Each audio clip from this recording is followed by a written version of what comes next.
Hi hi welcome to వేద vlogs. మేమైతే మా అన్నకు రాఖీ కట్టడానికైతే మా పెద్దమ్మ వాళ్ళ ఇంటికి వెళ్ళాము. మా పెద్దమ్మ వాళ్ళ ఇంటికి వెళ్ళి అన్నయ్యకి అయితే రాఖీ కట్టేసాము. రాఖీ కట్టిన తర్వాత వంటలన్నీ చేసుకొని తిన్నాము. తిన్న తర్వాత ఇలా ఇంకా ఊరికి వెళ్ళడానికి అయితే రెడీ అయిపోయాము. ఊరికి వెళ్ళడానికి రెడీ అయిన తర్వాత మా వదిన చూడండి మా కోసం అయితే ఇలా చీరలు అయితే తెచ్చింది. మా ముగ్గురికి, నాకు, మా పెద్దక్కకు, మా చిన్నక్కకు ముగ్గురికి అయితే చీరలు తీసుకొని వచ్చింది. మా ముగ్గురికి పసుపు, కుంకుమ, చీర, గాజులు, జాకెట్ ఇచ్చి మమ్మల్ని అయితే ఆశీర్వదించారు. నిజంగా చాలా హ్యాపీగా అనిపించిందండి. ఇంకో విషయం ఏమిటంటే ఇక్కడ మీకు కనిపిస్తున్న గాజులు చూసారా? గాజులు కనిపిస్తున్నాయి మీకు? ఇక్కడ మీకు కనిపిస్తున్న గాజులు మా పెదనాన్న తెచ్చాడండి. అన్నిటికంటే మాకు పెద్ద బహుమతి మా పెదనాన్న మా కోసం తెచ్చిన గాజులు. నిజంగా చాలా బాగున్నాయండి. చాలా హ్యాపీగా అనిపించింది.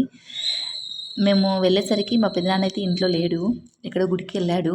గుడికి వెళ్ళి అక్కడైతే ఈ గాజులు అయితే కనిపించాయంట మా పెదనాన్నకి.